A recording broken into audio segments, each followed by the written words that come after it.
Awesome. We're back on the Battlesnake official Twitch channel. We've got a guest stream today.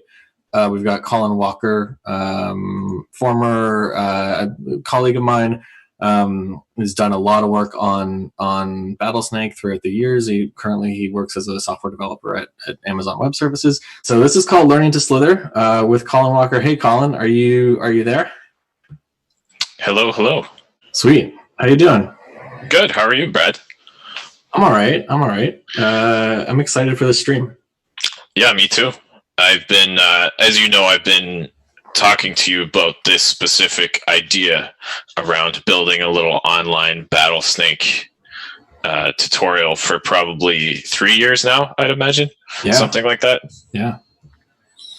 Yeah, you've been working on it for, we started talking about it a long time ago, and you've been working on it on and off, and I think now, it used to be live on the old website, and then when we moved to domains, it didn't survive the switch, but I think you've got it live now somewhere. Yeah, right now it's running just on my GitHub page using GitHub Pages. It's just a fully static version of everything. Awesome. Yeah, should I bring it up actually? Give me a second. Let's talk a little bit about who you are. Okay. If I can do this here. Yeah, give us a rundown. Who are you? How did you get involved in Battlesnake? How long have you been doing this? And what's your story? Yeah, so I got involved with Battlesnake when I joined originally Send With Us about 3 years ago, and started working on Battlesnake and getting into the ideas, and just had a blast with it originally from the inception. So we worked together to build out kind of the newer platform which Battlesnake is based on today. I was building a lot of the engine code and working on some of the DevOps related stuff related to that. You would have seen me at the DevOps booths at previous Battlesnakes in Victoria. And then as I've moved on to AWS now, I still want to stay in touch with Battlesnake, keep contributing to it however I can. And so this concept of building an online way to get into Battlesnake really quickly, where you don't have to set up a server initially, and you can get the concepts really quickly within minutes, was kind of the original goal for this, which I've been thinking about for a couple of years now. That's awesome. Super happy to have you on the stream today. Let's talk really. I know we don't want to get into details here, but let's talk really quickly about. It says Battlesnake Platform Architect. So the Battlesnake website and the game engine, like, we've been running this for like 5 years now, almost 6 years, and it's undergone a lot of iteration. But I think it was you and I and a couple others that sat down sort of maybe a year and a half ago and decided, like, okay, let's actually build this thing to scale. Can you talk a little bit about your role in kind of the current Battlesnake platform and how we got to where we are today? Yeah, I think my role initially, I was really trying to figure out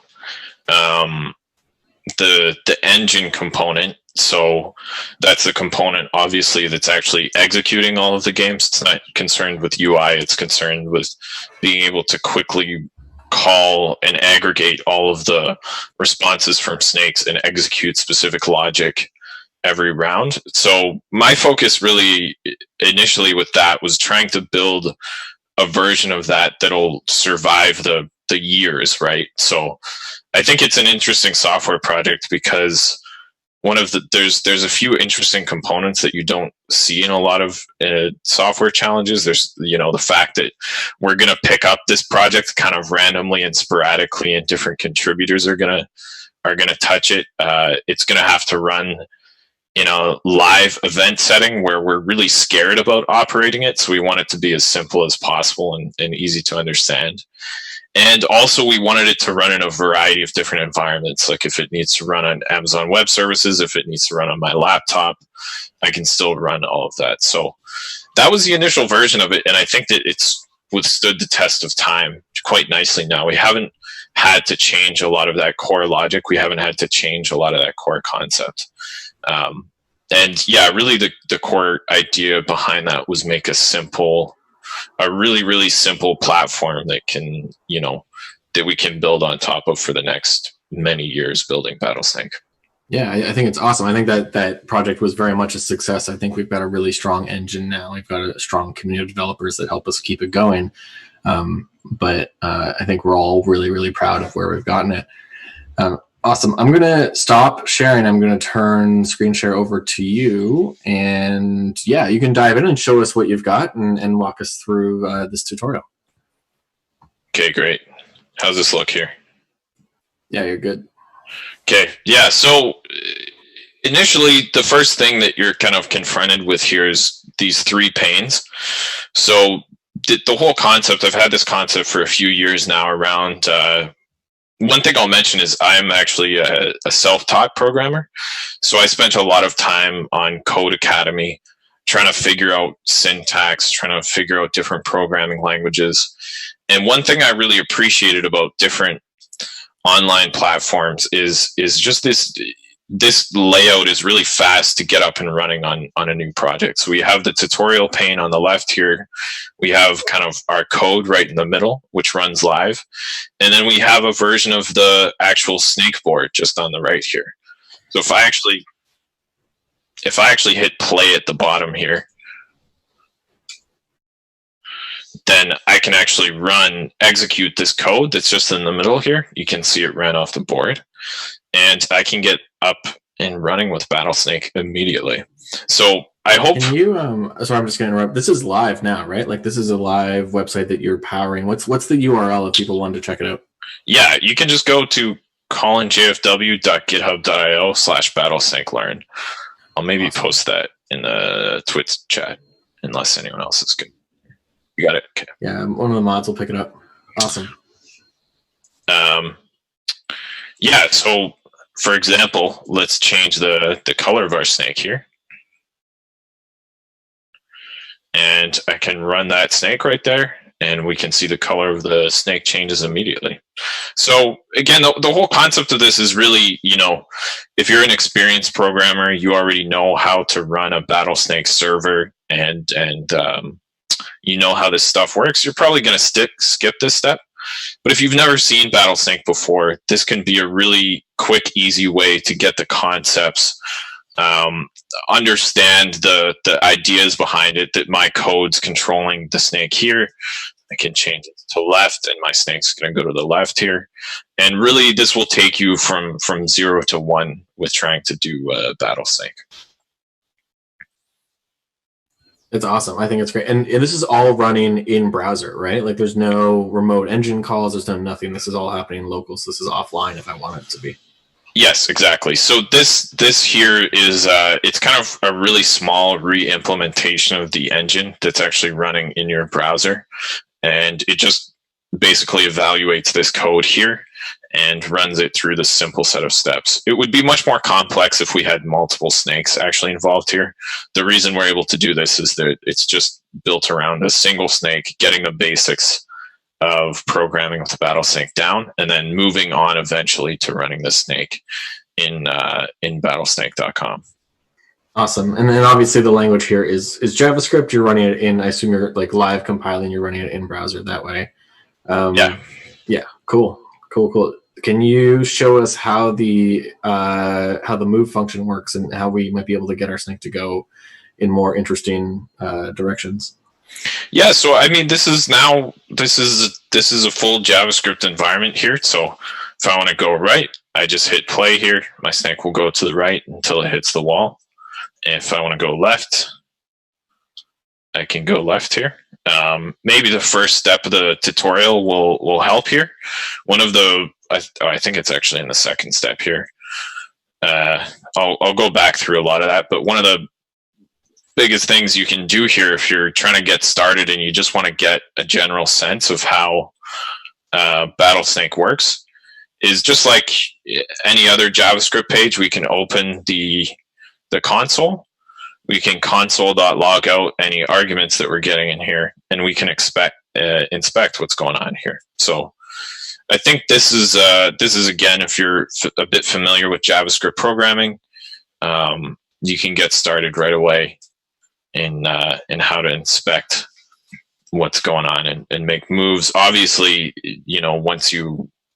this state object here is going to be the main way in which we'll inspect this object to make different decisions, actually build our algorithm around what's in here to decide whether we want to move left, right, up, or down. Does so this is obvious. This is built to mirror the production Battlesnake environment, and the start command is the same. Its purpose is the same start command that you would receive with a real snake on Battlesnake.com, and the move function is the same. So the board state that you're getting, I'm seeing like game ID is test, and you've got turn numbers and board information, and you, which is your snake, that all mirrors what you would get in a like a production Battlesnake.com environment as well, right? Yeah, exactly. So the idea is once you get started here, and the tutorial will walk you through building the first steps of Battlesnake, which is trying to build a snake that doesn't A, run into walls, and B, hit itself. Once you do that and are able to do that in this environment, this exact code that you build here, you can ship that to AWS Lambda, you can ship that to Heroku without changing any of it, and just wrapping it with the HTTP layer that you need, and actually go and run that code immediately. So it's really, I think of it as the stripped down, the absolute essentials of building your snake logic, which you will then move on in the later stages to actually deploying, basically.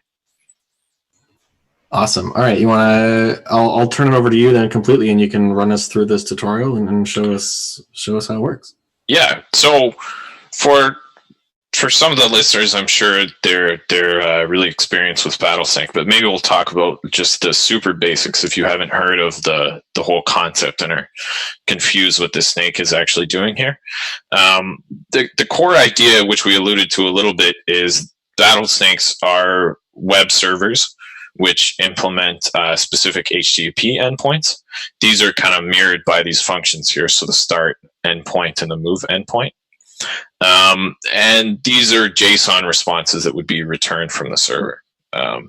So the Battlesnake engine, which again, as we talked about, is kind of implemented right in here, is taking those responses, deciding where the snake should move, and kind of rendering the next step of our board here. Now, what's an actual board? Well, a board, it's just a grid. So I've put in the coordinates of our grid here. The important part is 0, 0 starts at the top, not bottom, how a lot of us would expect. It's played out over a grid, and our snakes just basically, as we move them through the grid, they're just assuming new positions, growing in length, like the classic game snake as they eat food, maybe taking out other snakes and all sorts of different options like that. So those are the basics. So yeah, this guide will help us implement this all in browser, as we've talked about. And these are the basic functions here. We can inspect the state object here. The color parameter that you've got there, how does that, are those hard-coded values, or how does that map to an actual color? How does that work? This, I can change this to whatever I want. I could put in green here. And that's just interpreted by our in-browser engine behind the scenes here. And we just render out the different color there. So you could put in like a hex code if you wanted to. Yeah, I don't think there's any validation there. I think I just throw in whatever you put right into the browser. So that's the beauty of having it run on your machine. Right. You're only going to break your own machine. Exactly. Yeah. Cool. So let's move on to the next step here. So this is, I have a typo there. So this is telling us to console log out our state parameter like we did here. I think this is an important step if you're to focus on getting to this setup. If you haven't worked with Battlesnake before, maybe JavaScript is relatively new to you, spend some time on this setup, understanding what this is. It's also good to refer to the docs here as well, so you can understand what this means. But basically, this is really the core interaction of Battlesnake here, is we take in some we take in a parameter here, and we're going to return a move response to the actual engine. So spend some time inspecting this, understanding what's going on here. We can see all the food objects in there. We can see the game. This is my snake, myself here. And I'll also go through there. We can see the list of snakes, which is just me on the board there, and health as well.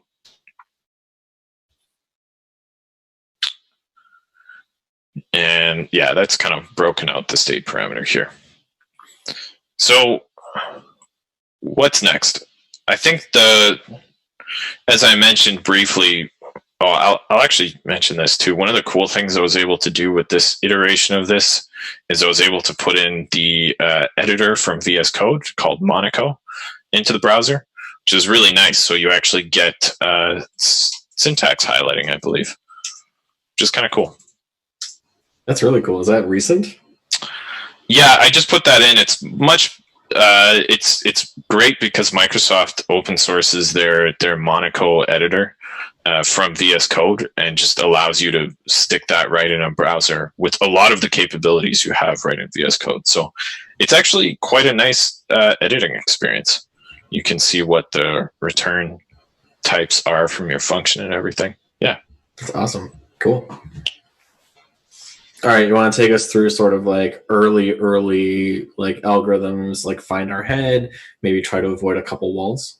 Yeah, exactly. So I think the first two steps that this walks you through, which hopefully will get you familiar with the basics of Battlesnake, is avoiding walls so that our snake can move around the board without hitting a wall. You notice, obviously, in all the demos I've done before this with a hard-coded move parameter, we're just going to go until we hit a wall and die.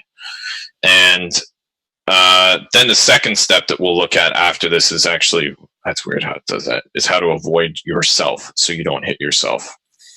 But we'll focus on the walls first. So one of the first steps is to get our head parameter. Head is important to know because from there we can get, obviously, if I move left, I can say, given my head, I'm going to be off the board if I move left 1 square. So that's the first step, is to just find our head parameter. We get this just by grabbing what's coming in from the state, myself, and the body, and then the first element in the body, which is going to be my head there.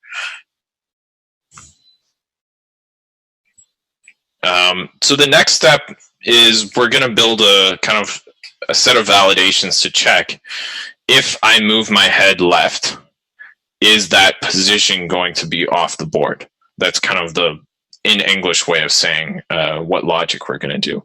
So then once we get that down, we can iterate over a set of possible directions we can move in, up, down, left, or right. Check, are they going to be off the board? Are they going to cause me to die?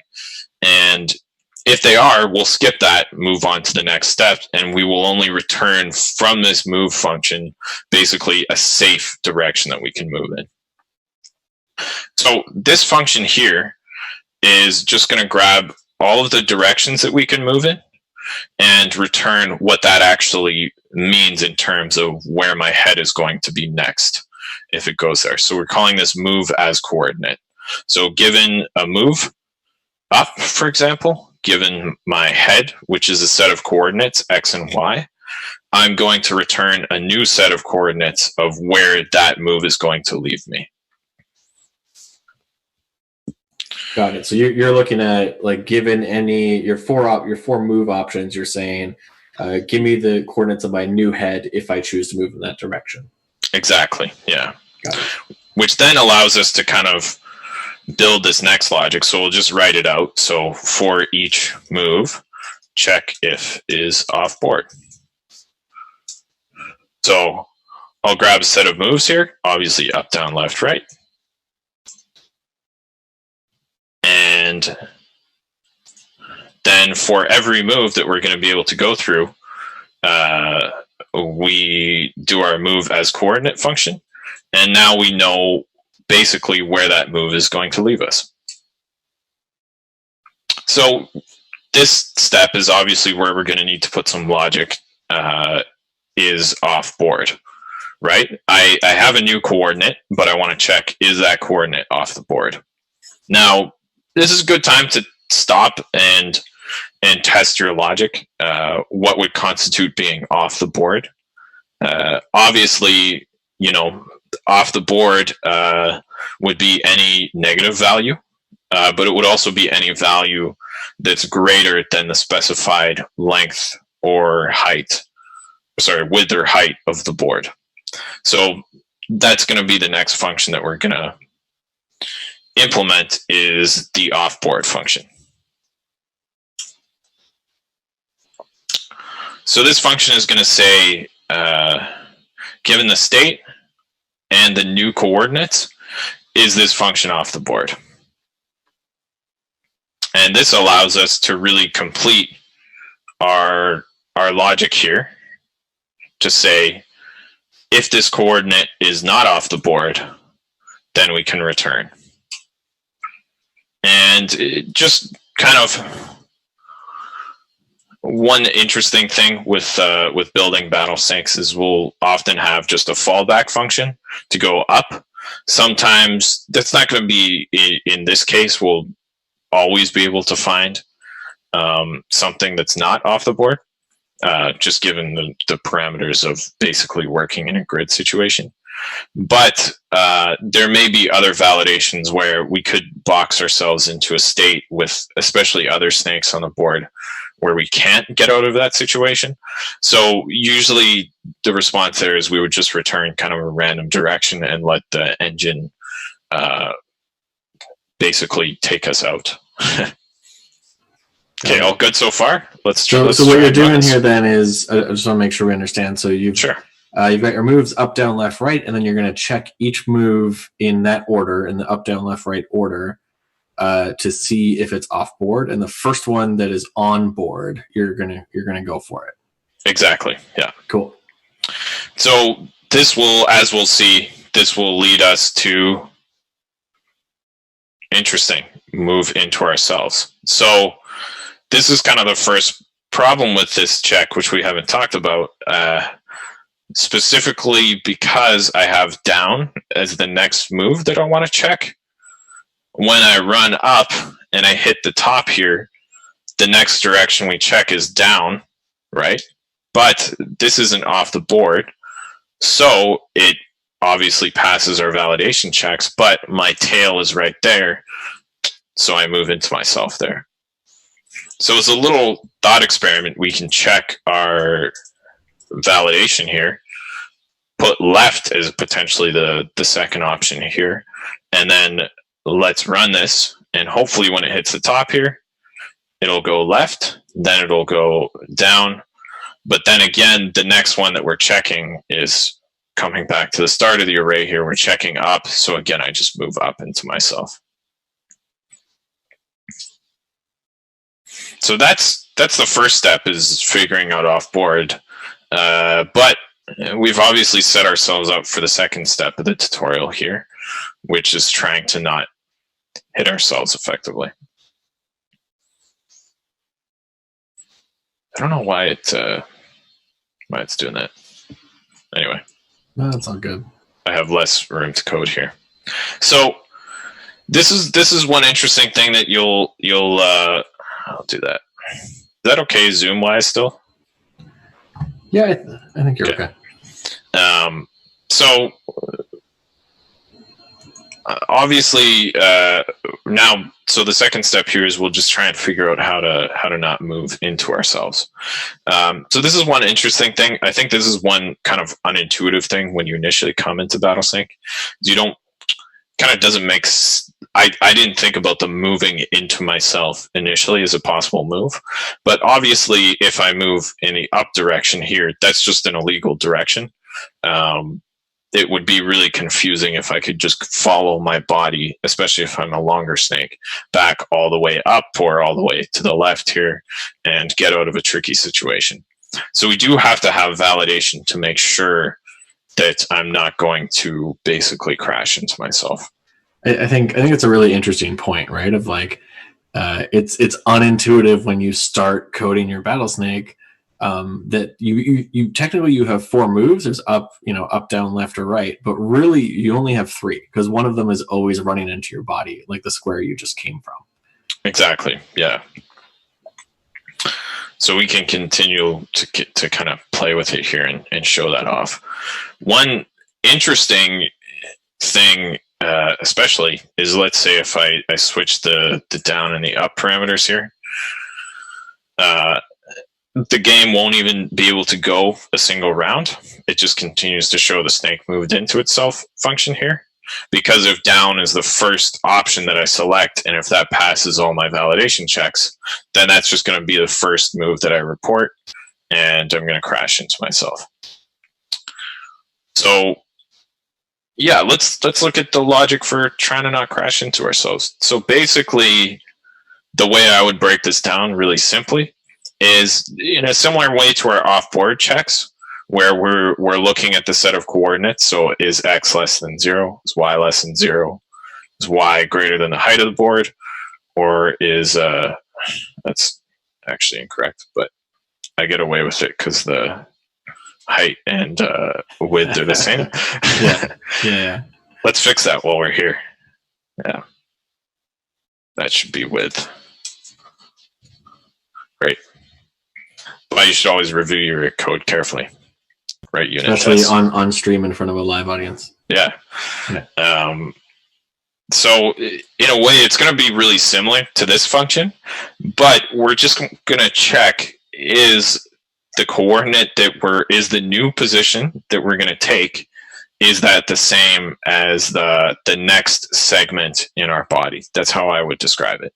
So when we move down immediately after starting the game, we move into the next segment of our body. So if we look at let's grab my snake here. Let's grab the segments of my body.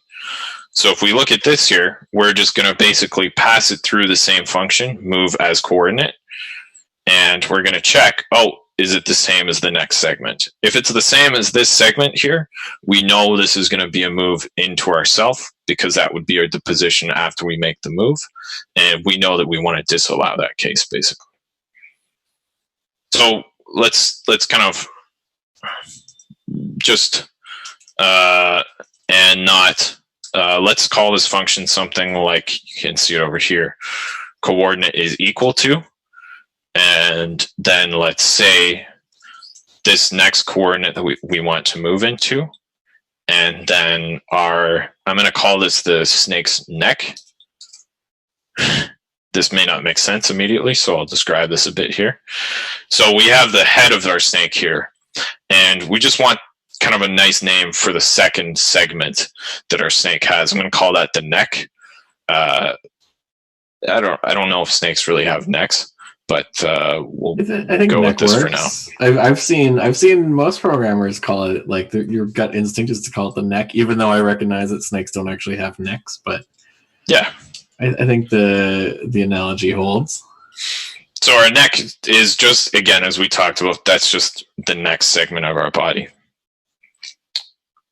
Are snakes not mostly necks? Yeah. All neck? Yeah, exactly. So let's try and run this again. If this were to work correctly, then hopefully, basically, this move here, we would immediately disallow and move on to the next move that we want to test. So we should see our snake move to the left if we've programmed this correctly. I just remembered I haven't actually defined this function yet. So let's do that first. I'll just grab it from the tutorial over here. So this is really simple. We're just checking, are the coordinates equal? Obviously, I can't use JavaScript equality here, A equal to B, because these would be potentially different objects. So we're not checking the identity between the objects. We're checking the values in them. So we build a little helper function called coordinate equal. And let's see what happens. There we go. Success. So with all of this into place, now our snake should be able to move around the board itself without, we've handled all of the validations that you could potentially hit in basically single player mode, right? We haven't tested for any validations with multiple snakes on the board or anything like that, but we've handled all the single player issues that could crop up, which is basically running off the board or running into yourself pretty much. So we'll just go through the logic again, just to make sure everything's clear. Maybe I'll review it to make sure I don't have any other bugs like this. So again, we're going through all of the moves, different move options, down, left, up, right. You can put these in any order effectively, but we're just going to tackle them sequentially. And for every move, we get the position that that move is going to take us. And then we just run our 2 validation checks. We make sure it's not off the board, and we make sure it's not going to equal our neck, meaning we're going to run into ourselves. If that's okay, we can just return that parameter as the move that we're going to take. And this is just our kind of final check. In case none of these pass, we just return this value and let the engine take us out. So that's pretty much that as far as conquering this initial level here. One thing we can play with is if we change the order of the parameters. This is kind of an interesting lesson initially is, you know, if you're selecting these moves maybe as a random set, or you have a fixed order, it's going to drastically change, obviously, the path that your snake takes over the board. So selecting the up move first, if it's available, then down, then left, then right, is going to make it kind of follow this pattern along the board here, just kind of snaking over. And then we'll see as soon as it gets over here, it'll just kind of stay in these 2 segments. Yeah, so where it ends up in sort of its final pattern is effectively dictated by the ordering of that initial moves array. Exactly, right? Yeah. Because there's no, importantly, there's no kind of pathfinding element here. We're not looking for food and targeting it. We're not looking for a specific part on the board and targeting it. We're just trying to tackle the first version, which is staying alive as long as possible. Yeah, one thing you'll notice here is there's no health implemented, so this is the most forgiving option. The snake will stay alive as long as it wants. It won't run out of health in any way.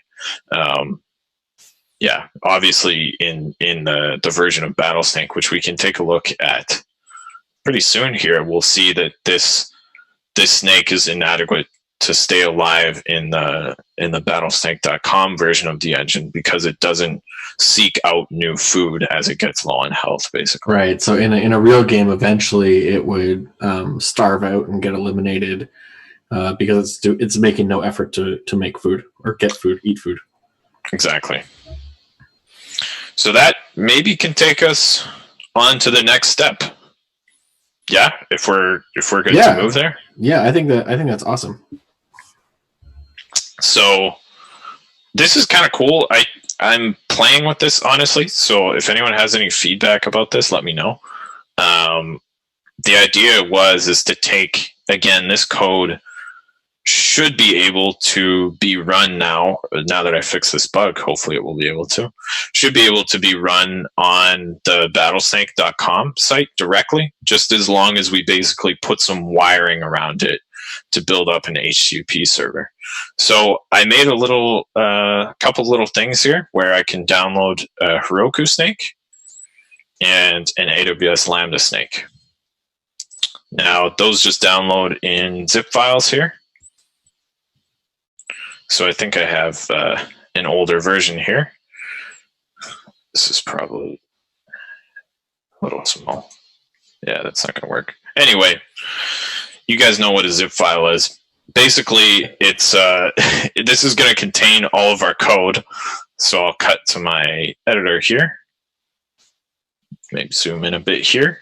And in this folder is going to be our snake logic, as well as some wiring for the specific specific platform that we're trying to deploy here.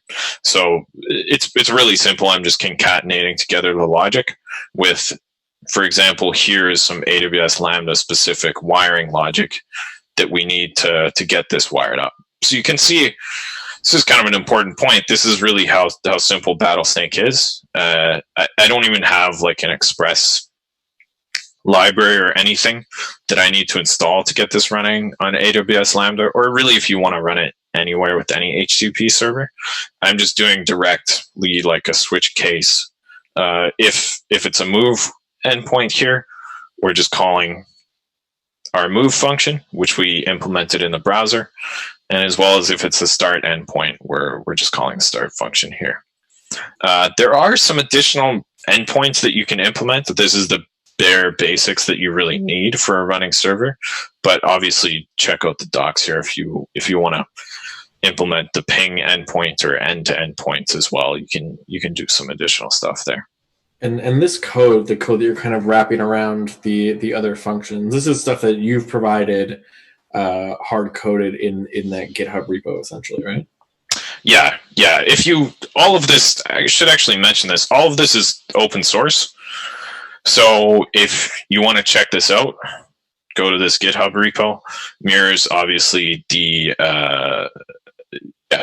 uses GitHub pages, so uses the same format that you'll see in the github.io page. Yeah. So it's all just so GitHub's actually or hosting the page for you. Yeah, and if you want to contribute to any of these tutorials, the tutorials are in here, and the zip file packages are just in here. It just grabs these files, concatenates stuff together in your browser, and you can download it all here. It's kind of the starter snakes are also a great way to get started. These are kind of additional platform-specific versions with your code included, which is kind of cool. So contribute. Send me fixes to my logic, to typos, whatever you want. I think we're going to also get a link to this up in the official docs under sort of like community supported snakes or community projects, because we think this is really cool and super helpful, especially for new Battlesnake developers that aren't super familiar with like Lambda or Heroku and just want to kind of try it out and try programming some JavaScript. This is awesome. Yeah. So let's actually do a deploy here. So let's do a deploy to AWS Lambda. We have a bit of time here. Hopefully it'll finish within that time. Lambda is probably one of the it takes a lot more kind of setup steps than Heroku. So this is why I'll kind of demo this, whereas the Heroku demo is usually pretty easy to do. Basically, what we're going to be using for AWS Lambda is something called the serverless application model. It's basically, if you want to use Lambda, I think this is the easiest way to get started on it. It has less steps to actually just wire up an HTTP endpoint. And I've included in here basically a bunch of YAML code that creates a Lambda function, wires it up to something called an API gateway, and so that you can basically call this Lambda function over HTTP from the battlesnake.com website. So once you figure out all the prerequisites, you'll need GitHub. Actually, once you download this, you don't need a GitHub account. You'll need an AWS account and a Battlesnake account, obviously, and then you'll need to install these few things. Really, the only thing we need to do to get this up and running is run this function, sam deploy. I'll use a battle v2. And we want to select the guided option, so it asks us for specific parameters. And this creates a whole bunch of resources for us under the hood, like in a CloudFormation stack. We'll select the region. Do I want to confirm changes? We'll just select yes to all these. And great. it'll actually execute our deployment. Awesome. So that's taking. So this is code that you downloaded from the Learn website, and now it's pushing it up to AWS Lambda through this serverless application model CLI that you've installed, right? Exactly. Yeah, all of those steps there. Cool. So yeah, if you haven't worked with CloudFormation with AWS, it'll probably be a little daunting. The most important thing is I kind of the trickiest part about this is once you get, this is quite easy to get running, is actually finding the endpoint where the code is running. That's probably the thing that you'll struggle with the most. So I tried to include some steps in there to get all of this. That was quite quick, actually. Yeah, that wasn't bad. But basically we'll run, I named my stack name Battlesnake V2, I think. So I'll describe the resources. And then the thing we want to look for is something called an API gateway here. So if you haven't done this before, you can spend some time on this. This is just kind of gives us a detail of all the things that go behind the scenes to create a Lambda function. And we want the API gateway ID.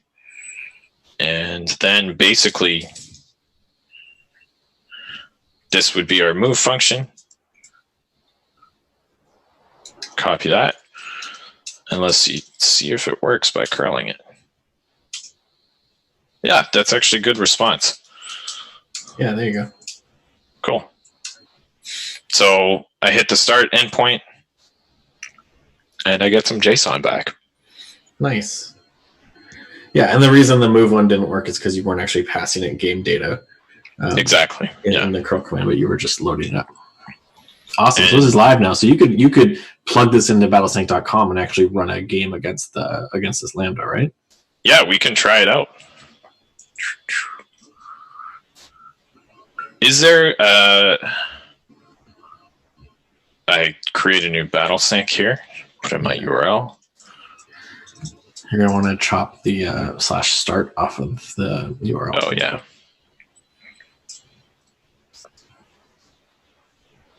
Okay, let's save this. And let's create a game. I think it has to be the same dimensions or else my logic will break. And let's see what happens. We'll play the game here. Nice. There you go. So you see this actually exhibits the same behavior that we saw. So this is where you see the health of the snake decreasing here. Thankfully, this food spawn algorithm was very very generous. Very kind to me. This is the same game. So you can just see it stays in this corner here and continues to circulate. But now the important part is you have, once you've gotten to this point, I think the really cool thing is you now have some code that can deploy. You have a snake that's set up on battlesnake.com. We've done the basics. And so I think this is a really cool challenge for you to take on next is how do I make this snake continue to survive in a game situation like this? How can I have it last as long as possible? And now you have all the code set up here in a really simple way to do that. Really, it's just going to be changing the logic somewhere in this move function to target the food and to make sure that our health doesn't get too low. Yeah, so I think there's a couple of interesting things here. One is you have all the code, so if you don't have to go back to the Learn tutorial if you don't want to. You could do it all locally in your editor and make the changes. But if you wanted to, you could also go back to the Learn tutorial, use that to iterate and come up with some new ideas, and then you could paste that into the code, or you could re-download the Lambda if you wanted to. And just redeploy the stack. Actually, one cool thing about AWS Lambda, which you may want to take advantage of, if, for example, you're short on time and don't like necessarily going through a CLI model. Once you need to kind of go through the initial deploy function here to set all this up. But once you've got the infrastructure in place, I can actually just modify the code directly in this Lambda function here. So if I switch down and up, for example, come back, can I just hit this again to start a new game? Yep. There's a rematch button at the bottom of the screen that would just cool. Start a new game for you. Yeah, so now it's going in the opposite. It's going clockwise instead of counterclockwise. Yes, I think so. Yeah. Cool. Create rematch. Nice. Yeah. So it went down first instead of going all the way up. So yeah, you can, once you've got all that infrastructure in place, and you know, if you just want to edit the logic directly in here, you can definitely do that, which is kind of a cool way to get started. And just keep hitting this here. Yeah, and of course, once you have this running, if you want to download the Heroku version, that includes setting up a node HTTP server so you can run it all locally and everything like that. So there's a ton of directions you can go in here. The Battlesnake docs will take you through a lot of those as well. Awesome. We'll open it up to if Twitch chat has any questions for Colin while he's here. Colin, I think you're going to be back on Twitch in a couple days doing something similar. Maybe we'll take a little bit farther and we'll try to see if we can get it eating some food as well during that stream, which would be awesome. Sure. Yeah. Yeah, I don't know. We'll see if any questions come in over chat. But otherwise, like next steps here, the other thing I want to talk about is like getting set up with AWS. If you want to talk for a second, like AWS is I realize you're not speaking for AWS in this context, but AWS is free. You can get this going on Lambda without actually paying anything to power your code, right? Yeah. This is I believe with the free tier, unless you are running like an amazing amount of games, it will be pretty much free. Okay. You'd have to run a lot of games to have that cost you any money. Yeah, you might have to put a credit card in at some point. But it's not, we're not talking, we're not even talking like tens of dollars here. We're talking cents to run these functions. Yeah, exactly. Which is a really good low cost way to get up and running with maybe with some of the advantages of AWS versus Heroku that will throttle you in different ways on free accounts. Yeah. I should mention, even though I do work for AWS, this project is fully on my own personal repo. It's fully mine. I control it. All my ideas are for me here. It's not an official AWS project at all. Yeah, for sure. So if you have any problems with it, let me know. Don't email AWS; they won't help you. Let you know, or submit a pull request, right? Exactly. Like, yeah. Get involved. Yeah, I think it would be really cool to continue, obviously, adding to tutorials here. If you think about ideas, or I haven't been through the original. Like, it's been a few years now since I did. Since I learned Battlesnake, and I can't remember the struggles I had initially. So, if you think of any important points or sticking points that you got stuck on in like your first weeks or months with Battlesnake that you think could be addressed in tutorials like this, it's just markdown documents. So throw something in here, create a pull request, and it'll show up on this page here. Yeah, I think it'd be really awesome. Maybe we should we should think about running a tutorial as part of this event. Start talking about like early pathfinding algorithms, because I think that like that's kind of the next step here is like once you try to actually get like now you've got a snake that can stay alive indefinitely as long as it can find food, but once you start trying to hunt out for food, what does that algorithm look like? And there's a couple of like really easy beginner ways to sort of get headed in that direction. So maybe someone could build out a tutorial step or a markdown file that'll point people in the right direction there. Yeah, I think that pathfinding would be actually. I was actually thinking of what's the next logical step here, and until we did this live tutorial with the snake not looking for food and dying, I didn't realize that that's the clear next obvious step. But going through all this, getting it deployed, that's definitely the next step is figuring out how to stay alive. Yeah, for as long as possible. Yeah, that tends to be sort of, it's like, don't hit walls, then don't hit yourself, and then try to stay alive. We did have a question in chat. Someone asks, what got you interested in coding and how you got started as a developer? I guess especially since you're self-taught, which I think is really cool.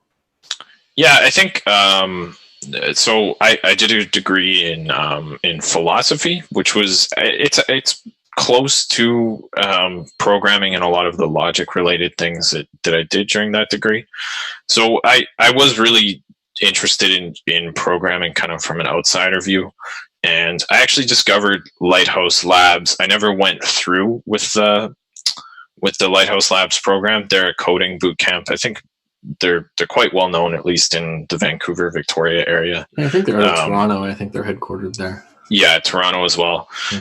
And I talked to them there, and really they just kind of incepted the idea into my head that you could start in a programming career without going through 4 years of school. Since I was near the end of my school, I really didn't want to go back and do another 4 years, basically. And so I started learning on myself, talked to the Lighthouse Labs people, and kind of they got me motivated that this was something that I could try on my own. And I basically just tried it out, did various Code Academy tutorials, didn't really take a very rigorous approach initially. It was kind of just a random walk through trying different tutorials, which took me probably longer than it could have if I'd had a much more focused approach. But then once I got my first job and I was programming every day, it kind of came along much quicker after that. As far as what got me interested in programming, I don't really know, but it's something that I enjoy. I can say that. Yeah. Hope that answered it. Yeah, awesome. Thanks for the question. All right, if there's no other questions in chat, I think we're good to leave it there. Where can people look if they want to find you? If you go to my GitHub there, I think it has my Twitter handle, which is the same as my GitHub, just Colin JFW. Oh, it doesn't. I'll put it in there. Yeah, awesome. You can throw it into Twitch chat. Sweet. Thanks so much for coming on. It's been a blast, and I guess I'll talk to you tomorrow morning. Yeah, cool. More slithering to come. We'll learn to slither all over again. All right. We'll see you later. Thanks, everybody.